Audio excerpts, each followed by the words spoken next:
শিঙা দিবা বুলি দুডাল কমলা কমলা বাঁহ কাটিলো তাতে ইমান হাল্লা কৰিছে বাঁহ নাকাটো আৰু মই এনকে শিঙা দিবা পাৰিবি না আৰু সৰি বজাং আজি সৰি বজাই চাং ৰ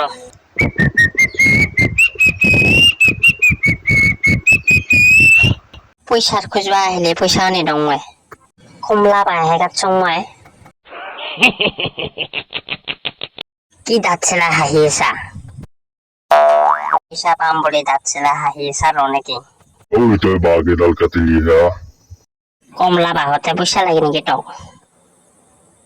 আৰু যদি বাঁহৰ তলত দেখা পাওঁ তক বান্ধি থৈ দিম তাতে কালি কঠীয়া তোলা পইচাই পাতি দিম দে হ'ব না যা এতিয়া কালি দিবিতো তোৰ লগত ঠিক নাই দিব না নেদা দিম বুলি কুচুঙে চোন নাযা কিয়া যাওঁ পিছে যা দিম বুলি এনে থকানো তাক ইমান চিপিৰাহি